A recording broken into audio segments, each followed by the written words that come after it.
No nosso vídeo anterior, tratamos de alguns precedentes estruturais que colaboraram para a crise financeira dos estados brasileiros e eu arriscaria dizer até para a crise do nosso federalismo fiscal. Com base nesse contexto, o vídeo de hoje será sobre o surgimento e o conteúdo do atual regime de recuperação fiscal.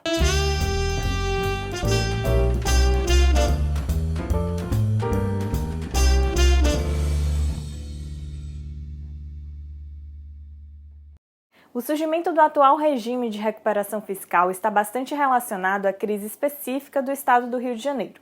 O Rio de Janeiro foi o primeiro estado a pedir socorro por conta de uma grave situação nas suas contas públicas. Além dos fatores que influenciaram a crise financeira dos estados em geral, como vimos no vídeo anterior, o Rio de Janeiro foi bastante afetado com a mudança de critérios para a distribuição dos royalties de petróleo em 2012, por ser um estado produtor, o que reduziu ainda mais a sua previsão de receita pública. A isso se somou altos investimentos realizados com obras de infraestrutura voltadas para as Olimpíadas de 2016, que aconteceram no Rio de Janeiro.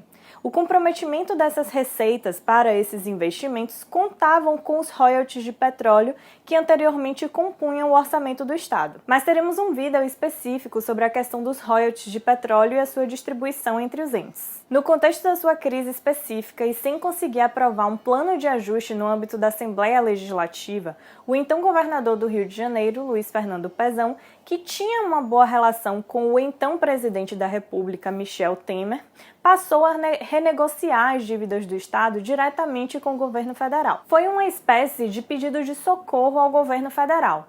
O texto do pacote de ajustes, portanto, teve como modelo a situação específica do Estado do Rio de Janeiro, e assim surgiu o atual regime de recuperação fiscal. O regime de recuperação fiscal foi aprovado pela Lei Complementar 159 de 2017 e foi inspirado em medidas de austeridade fiscal que já norteavam a política econômica do governo federal desde a gestão da presidente Dilma. Entre as medidas a serem adotadas pelo Estado que aderia ao plano de recuperação estão a autorização de privatização de empresas dos setores financeiro, de energia, de saneamento e outros com vistas à utilização dos recursos para quitação de passivos, a adoção pelo regime próprio de previdência social mantido pelo Estado no que couber das regras disciplinadas pela Lei 13.135 de 2015, a redução dos incentivos ou benefícios de natureza tributária dos quais decorram renúncia de receitas instituídos por lei estadual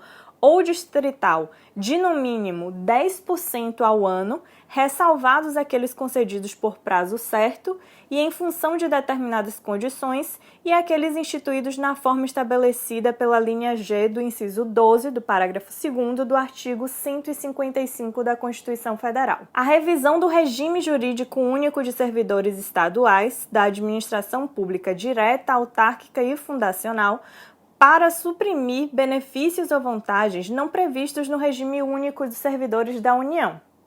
A instituição, se cabível, do regime de previdência complementar a que se referem os parágrafos 14, 15 e 16 do artigo 40 da Constituição Federal, a proibição de realizar saques em contas de depósitos, ressalvados aqueles permitidos pela Lei Complementar 151 de 2015, enquanto não houver a recomposição do saldo mínimo do fundo de reserva, de modo a assegurar o exato cumprimento do disposto na referida lei complementar. E ainda a autorização para realizar leilões de pagamento, nos quais será adotado o critério de julgamento por maior desconto para fins de prioridade na quitação de obrigações inscritas em restos a pagar ou inadimplidas. Essas medidas serão adotadas por meio de leis estaduais do ente que aderir ao plano. A lei estadual também fixará um prazo de duração para esse regime que não poderá ultrapassar 36 meses, podendo ser prorrogado por período não superior àquele originalmente fixado. Para aderir ao regime de recuperação fiscal, o Estado precisa estar habilitado cumprindo cumulativamente 3 requisitos, que estão previstos no artigo 3º da Lei Complementar 159. É necessário, assim, demonstrar que a receita corrente líquida anual é menor que a dívida consolidada ao final do exercício financeiro anterior ao do pedido de adesão ao regime de recuperação fiscal. Além disso, que as despesas liquidadas com pessoal apuradas na forma do artigo 18 da Lei de Responsabilidade Fiscal, com juros e amortizações somadas, representem, no mínimo, 70% da receita corrente líquida aferida no exercício financeiro anterior ao do pedido de adesão ao regime de recuperação fiscal. E ainda que o valor total das obrigações contraídas seja maior que as disponibilidades de caixa e equivalentes de caixa de recursos sem vinculação a ser apurado na forma do artigo 42 da Lei de Responsabilidade Fiscal. Esses três requisitos precisam estar presentes cumulativamente. Se um deles não estiver presente, se o Estado não conseguir demonstrar qualquer um deles, ele não estará habilitado para adesão ao regime de recuperação fiscal. Agora imaginem a situação financeira de um Estado para cumprir esses três requisitos cumulativamente. A situação financeira realmente deve estar bastante grave para que ele chegue a esse ponto de ser habilitado para adesão ao regime de recuperação fiscal realmente. Para fazer adesão ao plano, ele tem que comprovar que as medidas exigidas pela Lei Complementar 159 já foram adotadas, que as privatizações autorizadas das empresas estatais gerarão recursos suficientes para a quitação dos seus passivos e que está habilitado, ou seja, que a sua situação financeira é realmente grave a ponto de cumprir cumulativamente aqueles três requisitos. Feito o pedido de adesão, será o Ministério da Fazenda que verificará o cumprimento dos requisitos pelo Estado requerente e emitirá um parecer. Sendo o parecer favorável, a vigência do plano de recuperação fiscal só terá início com a homologação desse parecer pelo Presidente da República. No período de vigência desse plano de recuperação fiscal, há uma série de vedações para os estados no que diz respeito às suas finanças, no que diz respeito aos seus orçamentos. Essas vedações são trazidas pelo artigo 8º da Lei Complementar 159. Vocês podem verificar que são várias, a gente pode pontuar algumas delas aqui que se destacam na nossa opinião, pelo menos, que é o aumento de despesas com pessoal de forma geral, assim como a realização de concurso público, a não ser para reposição em caso de vacância, a criação de despesa obrigatória de caráter continuado, também não vai poder, o reajuste de despesa obrigatória acima da variação do IPCA, a concessão ou ampliação de incentivo ou benefício tributário do qual decorra renúncia de receita, o empenho ou a contratação de despesas com publicidade e propaganda, exceto para áreas de saúde, segurança, educação no trânsito e outras de demonstrada utilidade pública, a celebração de convênio, acordo, ajuste ou outros tipos de instrumento que envolvam transferências de recursos para outros entes federativos ou para organizações da sociedade civil, com algumas ressalvas que a própria lei complementar traz. E destacamos também a contratação de operação de crédito e o recebimento ou a concessão de garantia, ressalvadas aquelas autorizadas no âmbito do regime de recuperação fiscal, que são estabelecidas pelo artigo 11. Ou seja, o Estado realmente tem uma série de vedações, além dessas tem outras, essas são as que mais chamam a atenção. Não pode ter aumento de despesa de pessoal, não pode contratar operação de crédito, tem muitas restrições para dotação de receita com despesas de propaganda, né?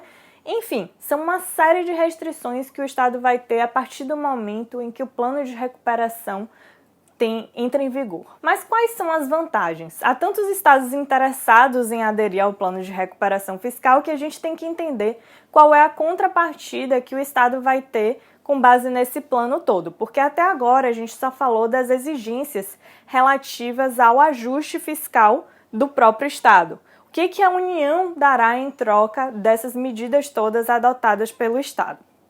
Em primeiro lugar, a União concederá redução extraordinária integral das prestações relativas aos contratos de dívidas administrados pela Secretaria do Tesouro Nacional do Ministério da Fazenda por prazo igual ou inferior ao estabelecido para a vigência do regime de recuperação fiscal. Essa vantagem está prevista no artigo 9º da Lei Complementar 159. Além disso, fica suspensa a aplicação de alguns dispositivos da Lei de Responsabilidade Fiscal durante a vigência desse plano. É o exemplo do artigo 23, que trata do limite de despesa com pessoal, e na verdade a gente vai ter outras limitações decorrentes das vedações previstas nessa Lei Complementar 159. Também fica suspensa a aplicação do artigo 25, inciso 4, a linha A e C da Lei de Responsabilidade Fiscal, que trata de algumas vedações para transferências voluntárias para o ente. Então, há uma certa flexibilidade para transferências voluntárias de receitas da União para o Estado no âmbito da vigência desse plano de recuperação.